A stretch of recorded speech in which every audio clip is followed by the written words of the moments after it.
Oh, hi. Welcome back to present value of annuities.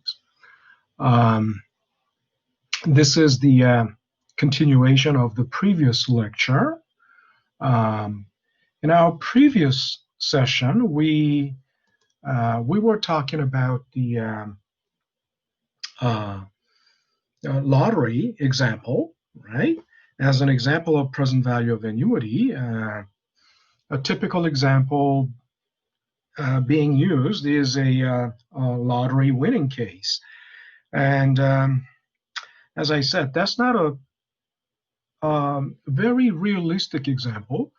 It's a very pedagogically useful example, but other than the pedagogical value, in reality, lottery may not be the very realistic or down to earth example. Now, so this time we're going to be talking about, we're going to be using a more um, closer to life example, which is, about car financing. Okay, so let's take a look at this example. Now, you're considering to buy a car through financing, um, and the price of the car is $30,000, and you want to finance it for 5 years. That means, you're going to be making payments for 5 years, but you buy it with the money borrowed from a lender, right? You're going to do that with 20% down payment. Okay, 20% down payment of 30K. So $6,000 is put down, right? Now, so the importance of down payment in financing is uh, uh, quite clear, quite obvious. Why? Suppose you're getting 100% loan to buy the car, right? Um, so then, you're getting, the loan of 30,000 and buy the car. But then in this case, the problem arises that there is no reason for the bank to lend you $30,000, right? If all of the money is coming from the bank, why would the bank just, let you use the car, right? Or own the car that they financed 100%, right? Of course, the ownership, I mean, the title, I mean, legal title to the car is not with you until you pay off. Um, but you basically you own the car, you use the car, but it was 100% paid for by the lender, right? I mean, doesn't that seem odd, right? If that's the case, why wouldn't the lender or the bank just simply buy the car, right, without lending the money to you, right, and just simply rent it out to you, right? So that this is why they require down payment, because at least even 5% you put down, then you have your equity in it. You understand? 20% down payment out of 30K means 6K. So that means at least out of this asset of $30,000, right? 6,000 or 20% is your equity, and the other 80% is the debt or the liabilities, right? Then at least you can have you have your stake in it. You have your stake, right? So that's why the down payment there is down payment. But anyway, but that means um, you are borrowing, the amount you borrow is only what? 24K, right? So that 24K is the basically the principal, right, that you owe. And then you will be making payment, over the next 5 years. Usually you make monthly payment, right? So over the next 5 years, of course, then, 5 times 12, there will be 12 monthly payments, right? So this is an annuity, right? Every month you're making the monthly payment,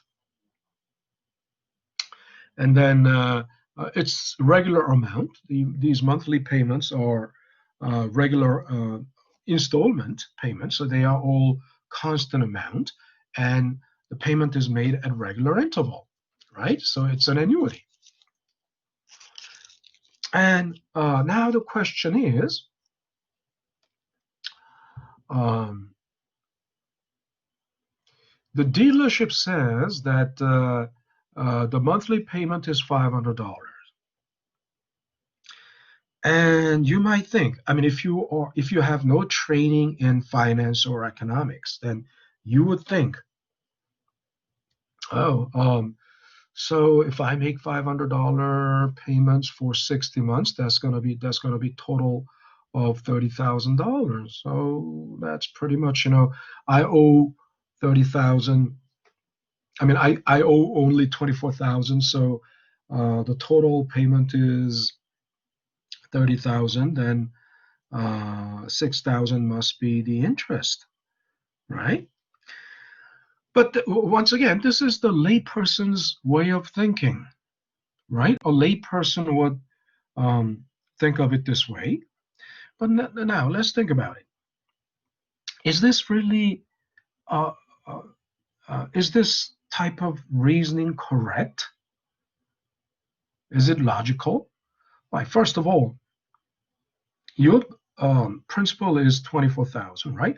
And no matter what you do, right? $30,000 in total, right? 500 times 60, which comes to 30,000, 30K. But this 30K doesn't exist at a single point in time. Just like in the previous example of lottery, right? This is just a simple aggregation of all these $500, but that doesn't really exist, right? That 30K doesn't exist as a lump sum at a single point in time. Now, so that's why you cannot make that simple, um, uh, you know, uh, back of the envelope calculation, like, oh, so 6,000 must be my interest, right? You cannot make comparison that way. And second, even if that was the case, right? Even if that were true, but now let's think about it. If the APR in this example, let's say the prevailing market rate is 6%, if the market rate is 6%, right? Over 5 years, at least even a rough calculation of 6% of, rough, right? Rough calculation of 6%. Let's do this again.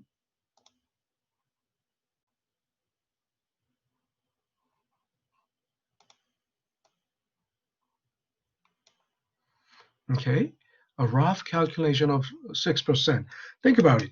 24K, right, is your principal, and even annually, 6% of 10% is 2.4, right? 5% would be 1.2, right? 1.2K. So 6% would be uh, uh, 0.12K, right? 6% will be 0.12K. I mean, 1% would be 1% would be 0.24, right? 1% would be 0.24. So then 6% would be 1.44K, right? 1.44K. a year. Try that for 5 years, right? 1.44 times 5, right? So that doesn't look like just 6,000. I mean, 1.44, right? 0.44 times 5 would be more than, right? Uh, I mean, even by a rough estimate, right? Uh, and we know you cannot calculate the interest a year that way, right? I mean, the total interest that way, because we know it is, compounded, right? And this is not even single cash flow model; it's multiple cash flow. It's annuity. So, um, then how do we know if you are making the right payment? I mean, the dealership says that your monthly payment is 500. Is this a good deal or bad deal? I mean, in other words, in your mind, at the back of your head, you would always wonder if $500 is the correct monthly payment, right? Um, of course, you might think, oh, the dealership could be cheating, right? But actually, dealership wouldn't cheat, right? Why? Because dealership is not the lender, right? Dealership is the bank, right?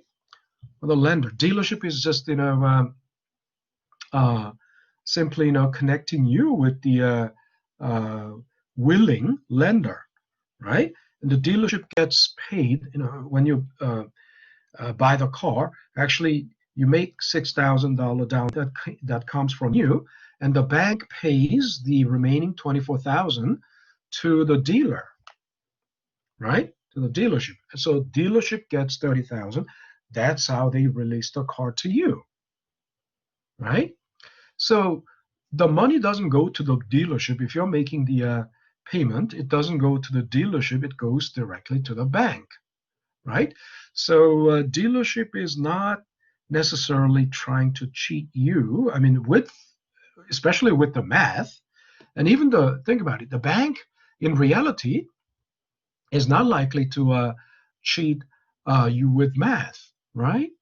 There's no way if ever they get caught, it's going to be there's a severe legal consequences, right, to that. So they wouldn't dare do that. They wouldn't cheat you with the math, right? But in case, I mean, we are doing just a thought experiment. So if there's any fishy business here, right?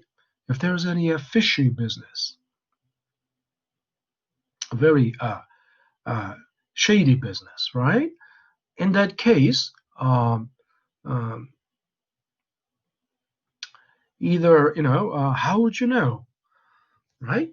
If you think about it, there are two ways you can find out about it, right? Two ways. First, think about it. If this $500 annuity, monthly annuity, is the correct amount, then what should happen? Well, the present value of all these $500 must be exactly equal to the principal that you owe, which is 24K, right? You understand? If this is the correct monthly payment, that should exactly, and if you find the present value of that, right, that should be exactly, right, 24K, right? The present value of all these payments should be exactly 24K, right? Now you might wonder, oh, well, what about the interest? I mean, if they all just simply be equal to uh, principal, uh, how do they make interest? Look, all these, you don't have to worry about it. That's what they have to worry about, not you, right? And from the bank's perspective, they are not doing this for free. In other words, all these payments, right? If it is 500, if that's the correct payment, all these payments include both principal and interest. You understand? These payments are not today's dollars. They are all future cash flows. And if they are future cash flows, um, these are the amounts that include both principal and interest monthly, right? So then the present value of all of them should be exactly only the principal, because interest and, you know, interest is already built into this payment, right? And the repayment of the principal are both built into this, right? So that's number one, right? Um, uh, the uh, the first way to find out whether you're getting uh, you're making the correct payment or not, right? So think about it. If the present value of all of these annuities are greater than, if that's greater than the principal, right? If this is greater than the principal, 24K, then what does that mean? You're paying more than what you owe, right? And if the right-hand side, the present value of all these payments are less than the left-hand side, right? The principal, then what does that mean? You're paying less than what you owe, or you're ripping them off, which is unlikely to happen, but whatever, for some, glitch in the program, if it happens. But if they discover that that was the case, then they will correct it and send you a revised bill, right? Anyway, the idea is, think about it. The right-hand side is the present value of annuities. You might say, isn't that the left-hand side? Look, of course, the result of the right-hand side is the left-hand side. But think about it. That means if that's equal, then right-hand side is exactly the present value, right? The result of right-hand side is the present value. And then if it is equal to the principal, right? In other words, if PVA is equal to the principal, then that's the correct amount. Any otherwise, right? Then it's incorrect. Okay. And the second way you can find out about it, right? Second way, you might wonder, can we find exact payment? Yes, of course, we can solve this equation for the payment. In other words, we can nail the exact payment, right? Okay, so nailing the exact payment. So how do we find it? Look, this is the formula for that. If you solve this equation for payment, then you would get this, right? But you might wonder, oh, so how do I get to that? In other words, I've been showing you all along that all these equations, all these formulas, are not separate from each other, or they do not exist in isolation. They are all intertwined. They are all connected, right? Basically, there are four equations that arise from one formula, right? Remember, in a single cash flow model, right? From that compounding model, you solve it for present value, and then that's discounting model. Then you solved it for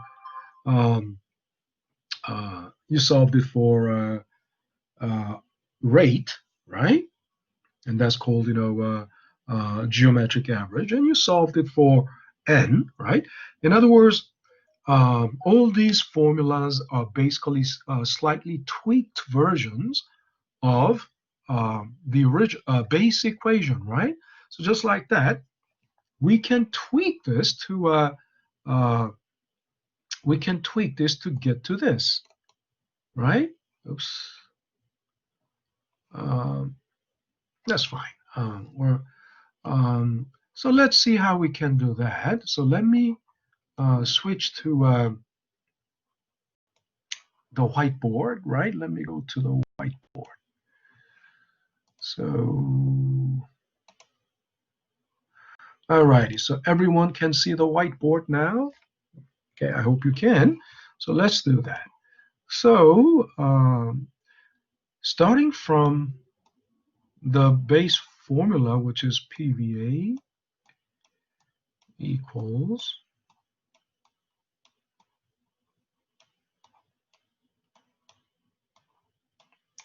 payment over R minus payment over R times 1 plus R raised to N, right? Now remember last time I told you this formula is not in the simplest form, right? I told you it could be reduced further, it can be simplified further, right? And I told you at the time, yeah, because there's a common factor, which is payment over R, right? You find a common factor here, you also find a common factor here, so you can factor out the common factor and simplify it further, right? But and I told you, but there's an advantage to this structure, so that's why I keep using this. But again, we can also, so let's factor out the common factor. But then this time, I'm going to factor out only the payment. Okay, only the payment. You can factor out, the whole thing for, together, but, I'll just factor out payment. If you factor out the payment, I mean, there's a reason why I do that. What's going to happen here? It's going to be 1 over R, and then it's going to be 1 over R times 1 plus R raised to N, right? Isn't that right? Now, but think about it. Why would I want it like that? Because now this becomes Z equals, right? You get it? Z equals X times Y structure, right? And now we can solve for X, right? This way we can solve for X simply by dividing Z by Y. And payment happens to be our unknown, isn't it right? That's why. So then next, let's simplify this a little more. So then we can, so PVA is now equal to payment times, inside the parenthesis, what can you do? You can consolidate the denominator, right? In other words, there's a common denominator, not common denominator, but common multiplier, or whatever you call it, right? Common multiplier. Common multiplier is R times 1 plus R raised to N. Isn't that right? Because you can make this into this simply by multiplying it by 1 plus R to the N. Then we have common denominator, right? Now, since you turn this into this by multiplying this, you have to do the same thing, right? To the numerator, you have to do the same thing. So the numerator will be 1 plus R raised to N, right? And then this doesn't have to change because it was already R times 1 plus R to the N, right? So it still is 1. Now these two fractions are consolidated or combined. This is still stronger Z equals X times Y structure, right? This is, Z, X, Y. So now solving for payment, what do you need to do? And payment is Z divided by Y. So that's PVA.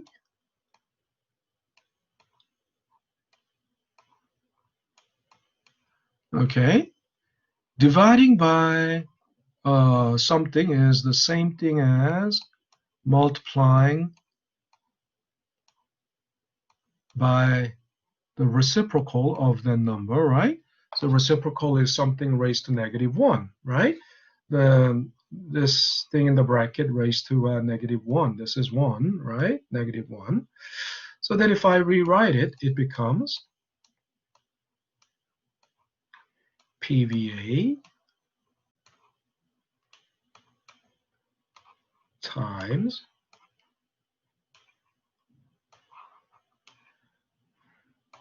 R times 1 plus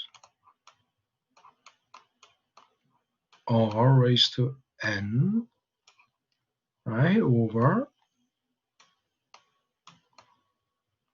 1 plus R raised to N minus 1. Okay? Okay, I wonder if I can. Okay, I'll have to use the mouse only. Alrighty, so that's how that formula came about. Okay, so then let me switch back to the, this time I'm going to switch back to Excel so we can go straight to our example. Okay, now we're into Excel, and you see that this is the we were doing this example before, right? And this time, right, that was the lottery example. Well, what about this row 16? In row 16, this is like our example, isn't that right? First, we'll find out if your if our payment is correct, monthly payment is correct or not, which is simple. We will check if the present value of annuities is equal to 24K, right? So we'll just, we'll just, copy, the formulas in R and N, and then present value of annuity is simply payment over R minus payment over R times 1 plus R parenthesis raised to N, close the outer bracket. Okay, now hit enter. What do you get? Oh, this is the present value of all these $500 annuities, right? And which is what? Which means this is greater than the principal that you owe, which is 24K. So this is the proof. This is the evidence that they are ripping you off, right? You're being, overcharged every month, by about. So how much what is the correct payment, and how much are you being overcharged every month? Of course, in total, we know you're getting overcharged by, like 15,862. But by using this formula, you can nail the exact payment. Okay, so let's do that. So we know our present value of annuity is 24,000. Has to be, right? The principal is, if the payment is correct, monthly payment is correct, it has to be 24,000, which is the principal we owe. Then, using that formula, right, which is PVA times R times 1 plus R raised to N, right? R times 1 plus R raised to N. At this point, some people may ask, oh, Professor, what happened to the outer bracket? Don't you need to put the that doesn't really matter here. Why? Because when you are multiplying something to a fraction, it gets multiplied to the numerator only anyway, right? So doesn't matter, right? Whether with or without the outer bracket. Now here, and when I say bracket, it also means parenthesis, because a bracket is 2 syllables. It's easier to say bracket than parenthesis. Parenthesis is like parenthesis, 4 syllables, right? Now then, what do we need to do? You divide it by open parenthesis, and then 1 plus R raised to N minus 1. Okay, verify, right? That's the formula, right? And then hit enter. What do you get? You get exactly, right? 463.99. Okay, so this is the correct monthly payment, right? And we proved that they are ripping you off. They're overcharging in 2 ways, right? Now, so think about it. If you change this to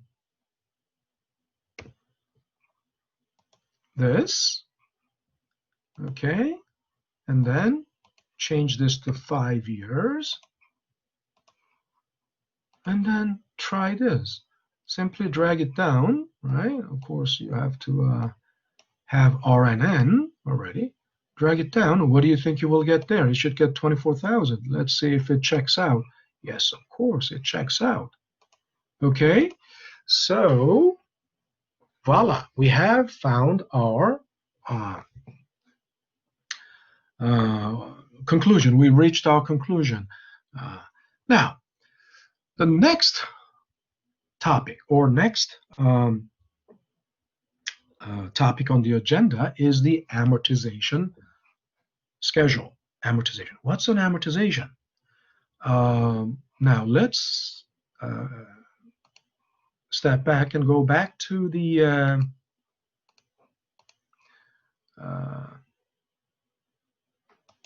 stop sharing, and let me go back to whiteboard. So what does amortization mean? Okay, here I'm going to type in.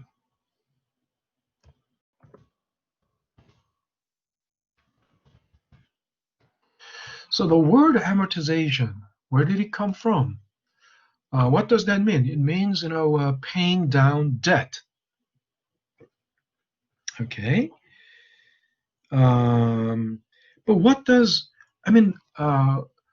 what is paying down?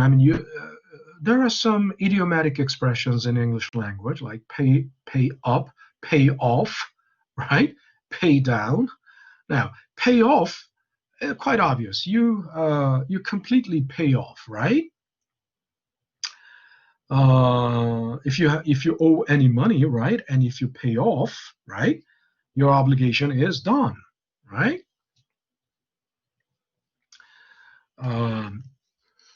Or but then you also say pay up, right? So he's paid up, so so he's not going to come back, or some. If you say, but then it can have another connotation. Of course, if you say he's paid up, then he's paid to his satisfaction, right? But another interpretation of that is um, he got the bribe. He got paid up. He's paid up. That means it's like in a context you say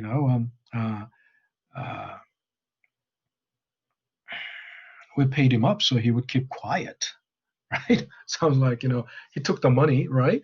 Bribe, so he's gonna keep quiet, or but anyway, depending on the context, right? It can be interpreted that way. But also, then what's pay down? I mean, it sounds like you pay less amount. No, uh, what it means is the principal balance you goes down as you make the payment, right? You make payment, gradually, so the amount you owe the principal balance goes down, so pay down. But then, what is the etymology of the word? I mean, what is the origin of the word? What's the root of the word? You might say, oh, the what is the radical of the word?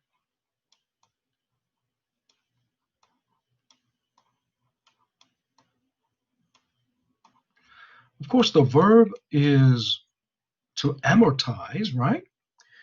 But then some people might say, oh, isn't it, oh, like in Italian or in Spanish, amor? No way. I mean, what does it have to do with paying down the debt?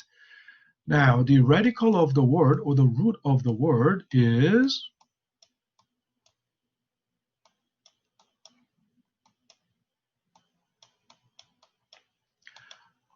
mort, right? And what does that mean? Well, a lot of English words or other Romance languages have the same root. I mean, same etymology. That means dead in French. Mort, dead, right? And also in English language, mortality rate. What does that mean? Mortician. What kind of profession is mortician, right? Or mortal, immortal, right? So what does it have to do with death? Well, what it means is the death of the debt, right? Amortize means you are bringing the demise to the debt, or you're taking that debt to its own demise, right?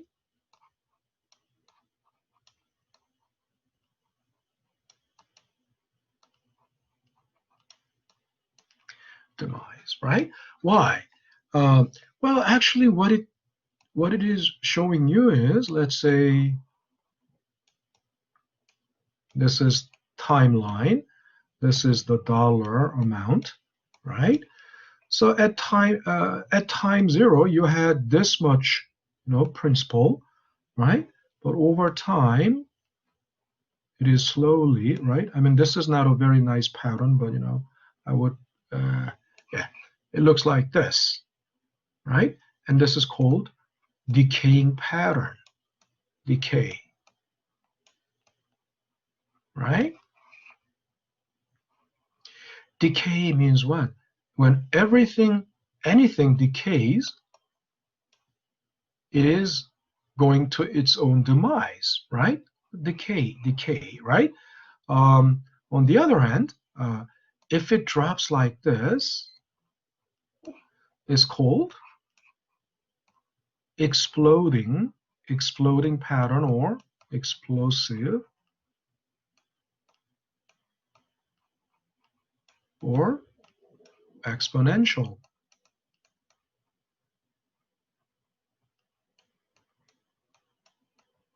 Yeah, think about it.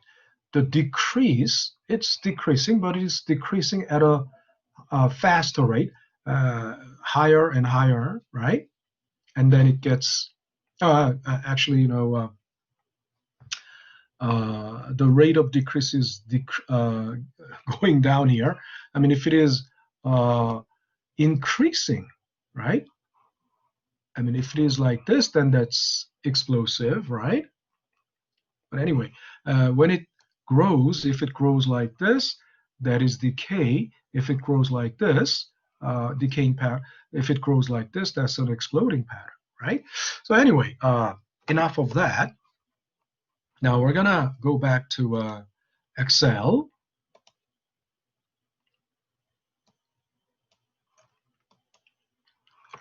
And let's think about how we can build amortization schedule. Here, it's already filled up because I already built that in there. So I'm gonna clear out everything, right? I will leave the bottom. I will leave the bottom on because we can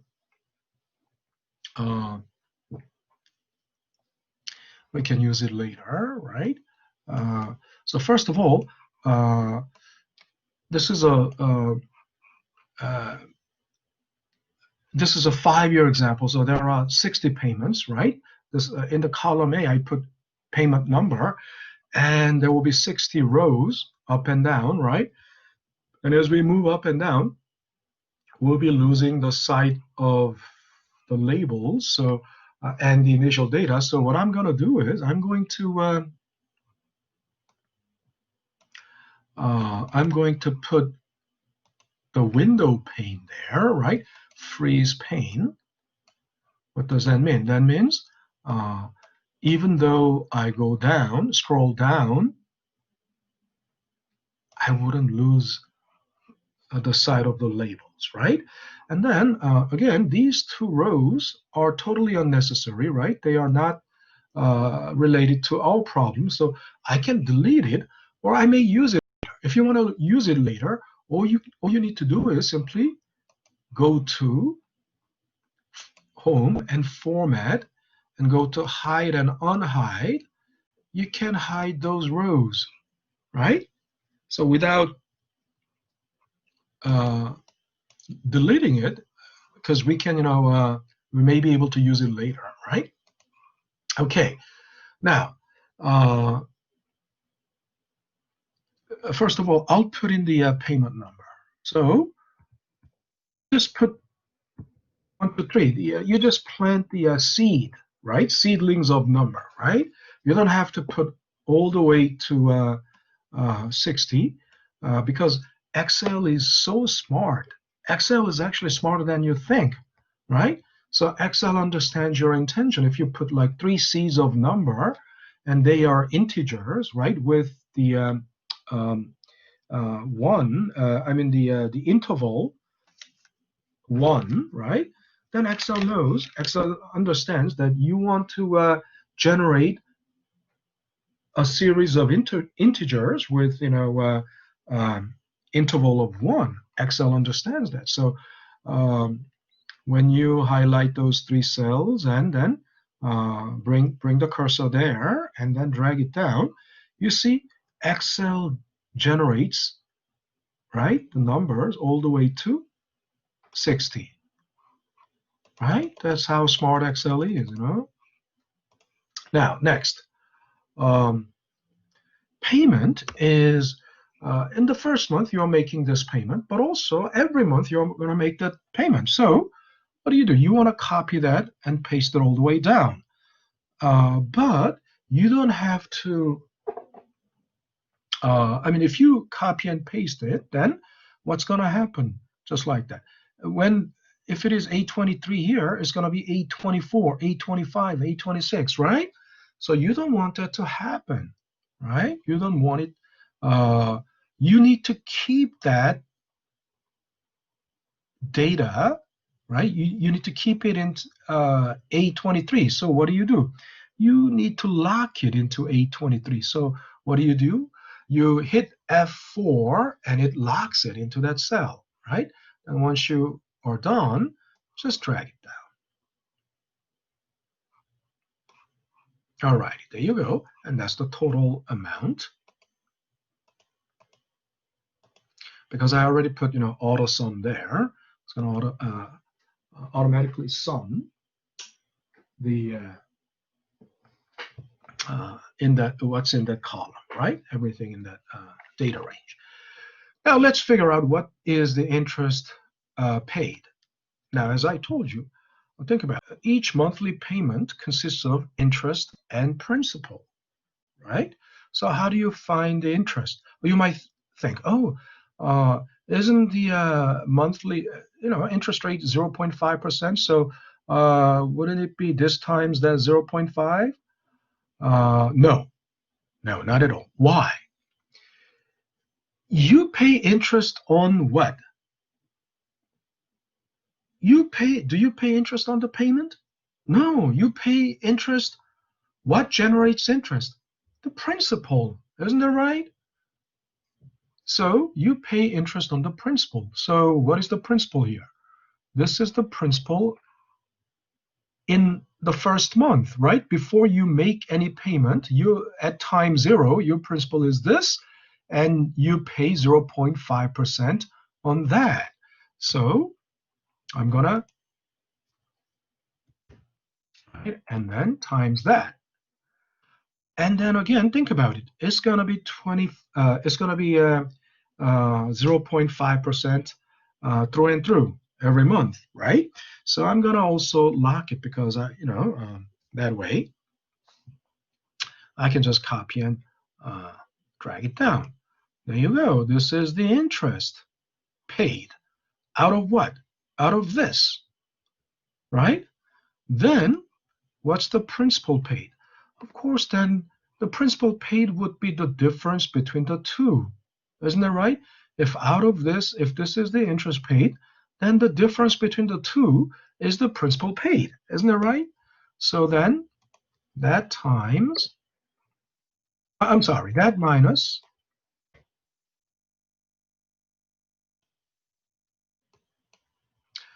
okay, that minus that, okay? And then the principal balance. So after making this payment, how much principal is left? The principal balance is this is very logical and straightforward. It's not really difficult. Think about it.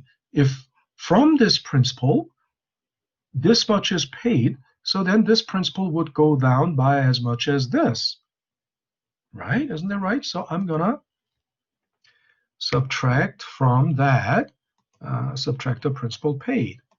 There you go. Good. So in the second month, maybe you think, oh, it's gonna, repeat. So I'm gonna drag it down. No, that's not right. Why? But just for the structure, I will copy it anyway for the structure. Now, take a look at this. Yeah, interest rate is correct. But what would be G24? G24 is hidden now, right? Remember, we collapsed those rows, so it's hidden. And if you remember, there was nothing there. So this is not the correct principal it must be pointing to. Remember, this was the principal at time zero, but after making this principal payment, then this is the new principal balance at the end of month one, right? So it should be pointing to this, right? There you go. You're good now. So let's check. Okay, that's logically correct. And what about this? Again, G24, you remember, there's nothing, no data, right?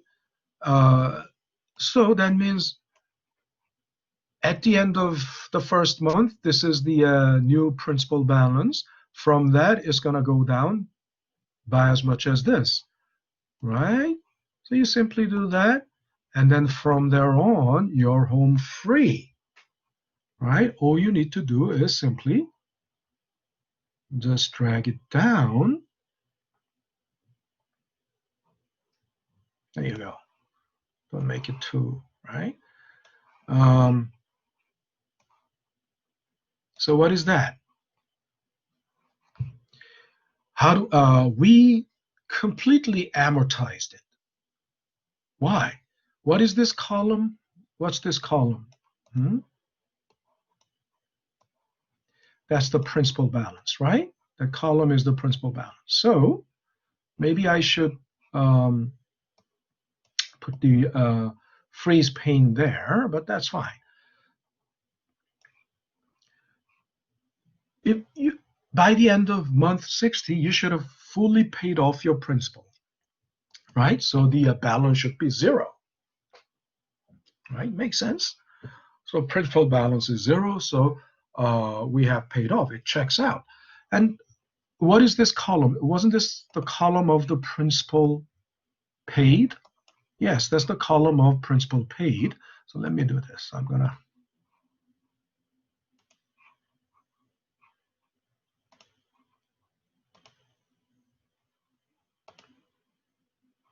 and freeze pane again. Now then, that's the column of principal paid, and the sum of all the principal paid must be exactly equal to 24K, right? Principal paid must sum to 24K, so it did. And then this is the sum of all the interest paid. This is the sum of all the payments. But logically, right, simply logically, the payments, sum of all the payments must be equal to interest paid, sum of interest paid, and sum of principal paid. And look at that. The number exactly checks out. This is exactly also this plus this, right? So our schedule, right, is complete and it's immaculate and it checks out, right? It's immaculate, right? In the old days, people couldn't build, amortization schedule. It was, something for, only for like, actuaries. Actuaries are the mathematicians who do this type of calculations, or finance experts, finance professionals, or accountants, or economists, right? And these days, you have financial calculator app, free financial calculator app on your mobile phone or other mobile devices. You can. Some of them have amortization schedule feature, but there's a big difference in knowing how to just plug in the number into that app and knowing it, personally knowing it, personally understanding the logic behind it, the rationale behind it, right? And actually being able to build it, right? Now, so what does this mean? What does this, amortization schedule tell you? For example, first, it's obvious how each monthly payment breaks down into interest and principal, and you can. There's something you can notice. What you can notice is that the early on the interest is the highest, right? And as time goes on, interest gets smaller and smaller and smaller. And early on, the principal paid is smaller, the smallest. And as time goes on, it gets bigger and bigger and bigger. So if you understand the amortization schedule, this is why. You would understand that the way it is structured, the payment is structured, is not in constant proportion. For interest, it is in decreasing, right? Structure, right? And in terms of principal paid, it is an increasing structure. And this way, what does that mean? The lender maximizes on the interest. Now think about it. If you've been making payments, okay, you've been making payments well up to, let's say, this point, 12th month, and let's say you cannot, you default and you cannot make payment anymore. What's going to happen? The lender is going to repossess your car, isn't that right? And if the lender, by the time the lender repossesses the car, then they have collected the largest amount of, most of the interest, right? In other words, it's not the smaller part of the interest that they have collected. They have collected, the bigger part of the interest. And then you might, what about the principal? Well, they can resell it. right? When they repossess and they can resell it. And if they resell it at this value or above, right, they are not losing anything. And from there on, if they are selling it at that, right, price, and then that means, either make a loan. If they make another loan for that amount, right, and then the interest will continue. If they just sell it off, they will get their principal back. And until then, they have maximized their interest, right? So that's one thing that the amortization schedule can show you. And also another thing is, let's say you came by a large amount of money, right? By the end of 12th month, and you got tired of making monthly payments, so you want to pay off or buy it out. Then what's the payoff amount or what's the buyout amount? This is the buyout amount, right? That's the only principal you have left. You don't have to worry about the interest from there on, because interest is only, you incur interest only when you have remaining loan, but you don't have any loan once you pay it off, right? Of course, the lender will say this is not the exact buyout amount. Yes, of course, because why? Because there's some transaction cost, right? They will just, but no, pretty much, this is the this is the balance, loan balance left. They will probably adjust it by like $20, $40 maybe for transaction fee, right? Okay, that's it. That's it for today. So that's the amortization schedule. We're gonna have to then discuss, in the next class, we're gonna discuss the effective interest rate, or APY. All right. See you next time then. End of video.